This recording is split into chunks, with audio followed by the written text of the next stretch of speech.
Olá, turma. Espero que todos estejam bem. Espero que nós ainda tenhamos a oportunidade de nos rever em sala de aula. Mas enquanto estamos nesse isolamento, enquanto estamos nesse processo de prevenção, continuamos, perseveramos com as nossas aulas virtuais. Hoje nós vamos falar sobre maturação e ativação de linfócitos B, uma outra aula extremamente importante e linkada com vários detalhes sobre os anticorpos. Vou deixar para vocês um sumário, como eu costumo fazer, para ajudar vocês a buscar nos livros esse material. E vou convidar vocês também a relembrar um pouquinho do que nós já conversamos lá na aula de hematopoiese sobre os linfócitos B, né? O nosso foco hoje, ok? Bom, então uma das coisas que a gente precisa relembrar é que durante a hematopoiese, os linfócitos B, eles nascem de progenitores ou de células tronco hematopoiéticas, né, que vão dar origem a progenitores de células B. E desde a mitose desse progenitor da linhagem de linfócitos até a maturação ou até a diferenciação de um linfócito B maduro, todo esse processo ele vai acontecer dentro da medula óssea, ok? Bom, só voltando aqui um pouquinho, eu já tinha mostrado várias vezes para vocês essa hierarquia de células, né? Então, células tronco-hematopoiéticas, depois esses progenitores de cada linhagem, né? Até a gente ter a formação do linfócito B. Bom, o que eu quero me ater com vocês nessa aula é sobre alguns eventos importantes que vão acontecer exatamente durante esse processo de mitose e de maturação das células T. Uma das coisas importantes que nós vamos ver é que das células progenitoras de células B, para que a gente possa galgar aí mais um degrau de maturação, formando então células precursoras de linfócitos B, nós temos no meio desse caminho o primeiro evento importante, que é chamado rearranjo gênico. O que é esse rearranjo gênico? O progenitor de célula B, enquanto ele vai caminhar na maturação em direção a um precursor de célula B, ele vai reduzir um pouquinho a quantidade de informações genéticas que ele tem. Então, nós vamos observar que dentro daquela coleção de genes que um progenitor guarda no seu núcleo, esses genes vão sofrer algumas combinações aleatórias. Os genes combinados serão preservados e os genes que não e os locos gênicos que não participaram dessa combinação, eles serão deletados. Então nós vamos enxugar um pouquinho a quantidade de informação genética que tem ali. Essa é uma etapa bem interessante porque essa etapa vai ser crucial para definir a especificidade antigênica daquele linfócito. Depois nós vamos ver que nós temos esse linfócito submetido a um processo de seleção negativa, e exatamente nessa seleção negativa é que nós vamos controlar o resultado dessa combinação aleatória. Então vamos detalhar um pouquinho mais isso aí. Para detalhar um pouquinho isso aí, a gente precisa entender que todo precursor de célula B, ele vai expressar na sua membrana celular o resultado dessa combinação. Então, o resultado dessa combinação é o receptor de célula B, que nós vamos abreviar aqui como BCR. O BCR é uma proteína que vai ficar ligado na membrana do linfócito B, no lado externo da membrana, e ele serve como um protótipo do anticorpo que aquele linfócito B será capaz de produzir quando ele for totalmente maduro. Nesse BCR, nós vamos encontrar então uma estrutura molecular muito similar ou idêntica ao anticorpo que no futuro ele vai fazer.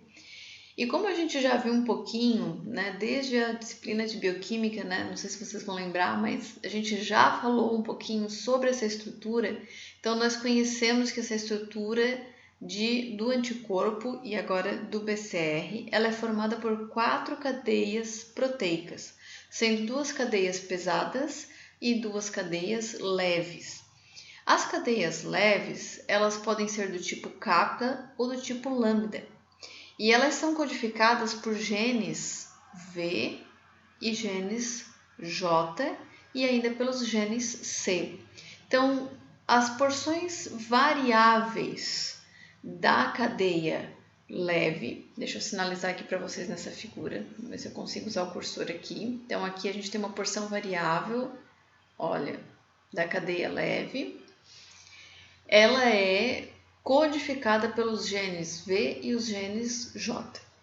E aqui a gente vai ter a porção constante da cadeia leve, que é codificada pelo gene C. Então, nós vamos ter no progenitor uma coleção de genes V e J. E aleatoriamente, eles vão se combinar.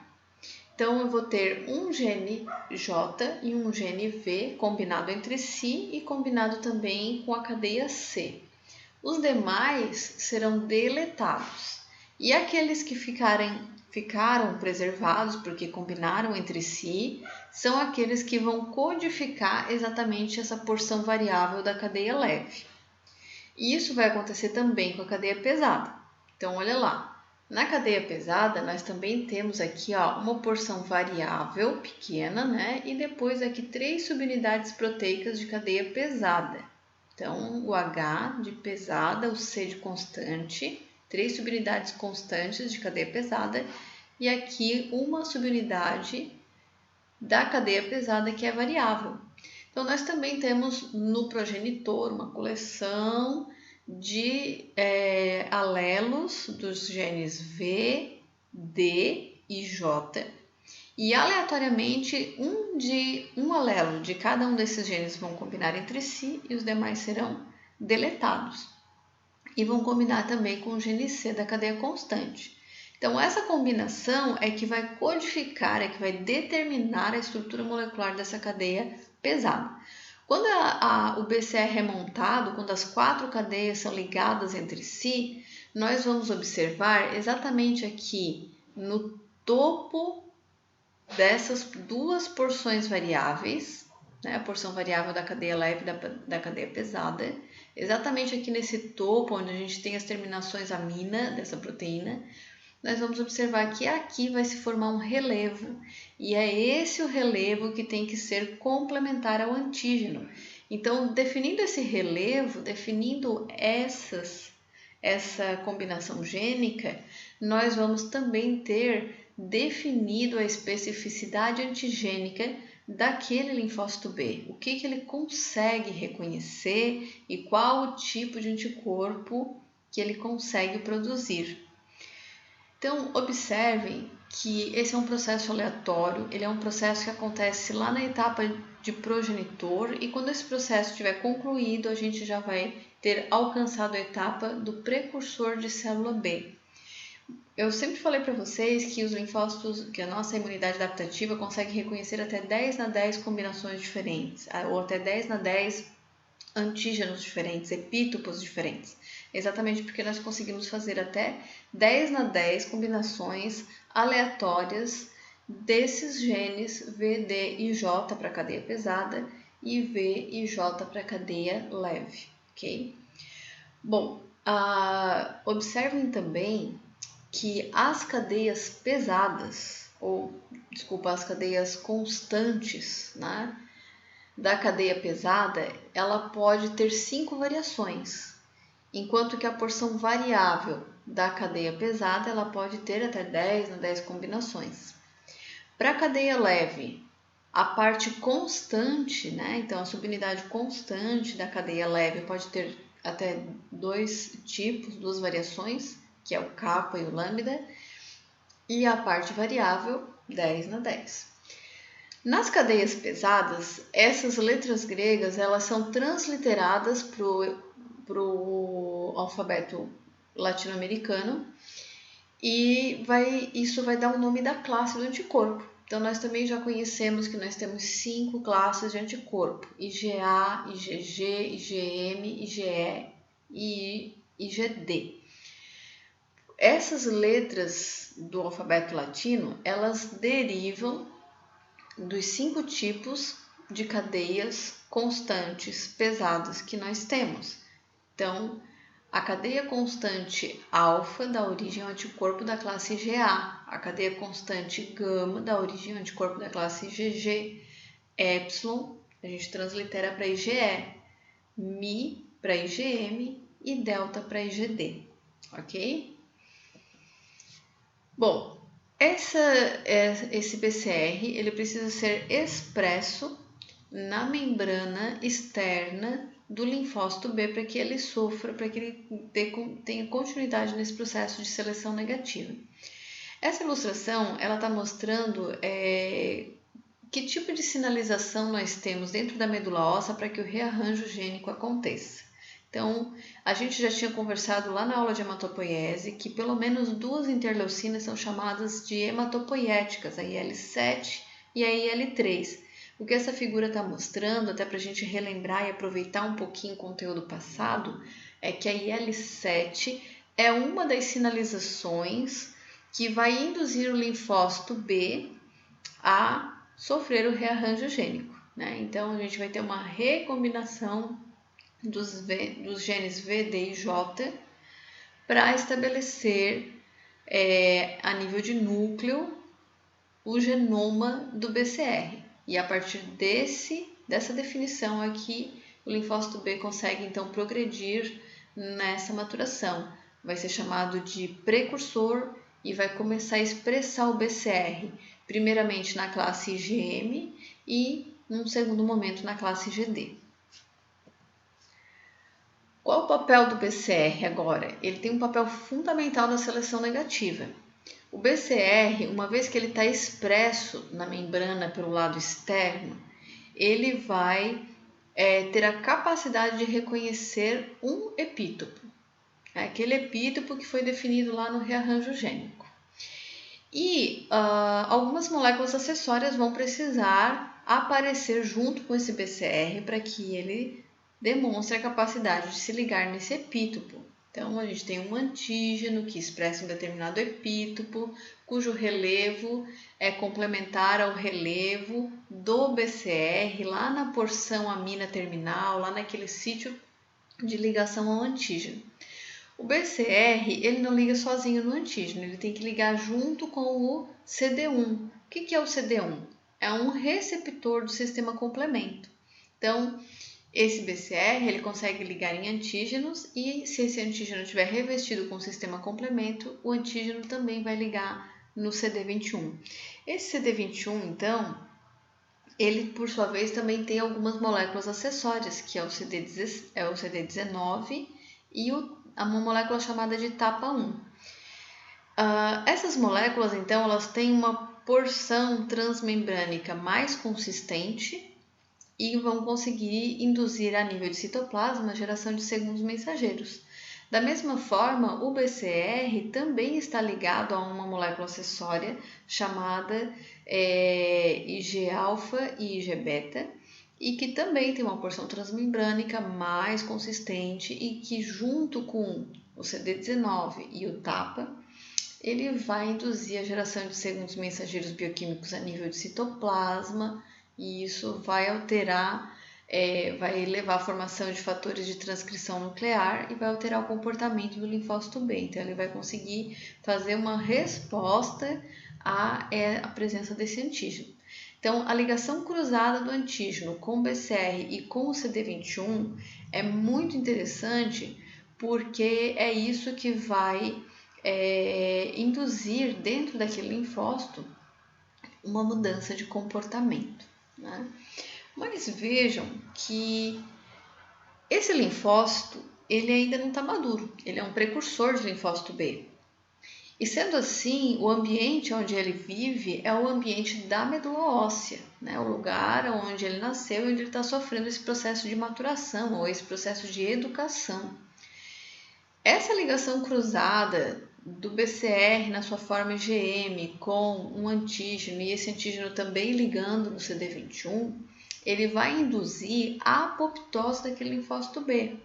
Porque como esse antígeno, como todo esse movimento está acontecendo dentro da medula óssea, que é um ambiente extremamente protegido do nosso corpo, os antígenos que transitam por lá são antígenos próprios.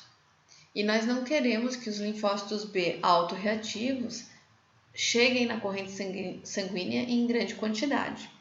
Então, o resultado dessa sinalização é a indução da apoptose desse linfócito B. Alguns linfócitos B, por algum motivo, ganham a chance de uma reedição. Não dá para dizer que é um segundo rearranjo gênico, mas são oportunidades de aperfeiçoar o BCR para que ele não seja autorreativo ou para que ele pelo menos não tenha uma autorreatividade muito intensa. Então vejam que esse processo ele começa acontecendo dentro da medula óssea, onde transitam antígenos próprios. Por isso que o resultado desse processo é a apoptose. O linfócito B que sobrevive a essa seleção negativa, essa primeira fase da seleção negativa, ele vai sim terminar, completar essa escala de maturação. Vai se tornar um linfócito B maduro, naive, e vai cair na corrente sanguínea e vai acabar abastecendo órgãos linfóides secundários, como o baço e linfonodos, ou ainda como os tecidos associados às mucosas. Nesses outros ambientes, a seleção negativa ainda vai continuar acontecendo. Então, nem todo esse processo está 100% esclarecido, mas nós sabemos que os linfócitos B autorreativos são eliminados do nosso corpo, em sua maioria, por conta da repetição dessa seleção negativa nesses outros ambientes, especialmente quando nós temos antígenos próprios envolvidos nesse reconhecimento. Bom, vamos admitir agora que nós temos um linfócito B maduro e aprovado nesse processo de seleção negativa. Ele é um linfócito B naive e ele agora vai começar a sua vida profissional, ele vai começar a trabalhar em prol da defesa do nosso corpo. Então, uma vez que ele venceu a maturação, foi aprovado na seleção negativa e está pronto para trabalhar, o próximo desafio que ele tem é sofrer um processo de ativação. Então, ele precisa ser recrutado para trabalhar, ele precisa ser ativado, ele precisa sair de um estado de repouso. Existem duas formas de ativar um linfócito B. A forma mais clássica é a forma dependente de célula T ou dependente do timo, o que vem de encontro com tudo que nós já falamos nessa disciplina, que os linfócitos T helper, quando se diferenciam no perfil TH2, emitindo citocinas, um perfil de citocinas que inclui lá a IL-4, a IL-5. Nesse perfil de citocinas, nós vamos então buscar ou polarizar na imunidade uma tendência maior a uma resposta humoral. E isso depende, ou isso inclui a necessidade de ativarmos linfócitos B para a produção de anticorpos da classe IgE ou ainda da classe IgA. Nesse processo de ativação, então, nós precisamos que os linfócitos B, que serão ativados, façam uma interação com os linfócitos T helper para receber esse sinal de citocinas. Ou seja, eles precisam estabelecer uma sinapse imunológica. Nessa sinapse imunológica, como a gente consegue ver nessa ilustração, o processo ele tem o envolvimento primeiramente dos BCR reconhecendo um antígeno, né? Então a gente vê ali, deixa eu tentar sinalizar para vocês com o cursor, né? Aqui a gente tem um BCR, aqui em verde a célula B e aqui em rosa um antígeno e aqui, né, numa estruturazinha um pouquinho menor, sinalizando os epítopos que estão sendo reconhecidos por esse BCR. Isso seria o primeiro sinal de ativação. Então, ele tem que estar expressando um BCR, ele precisa capturar nesse BCR esse antígeno, reconhecendo um determinado epítopo. Bom, uma vez que ele conseguiu estabelecer então essa ligação com o antígeno,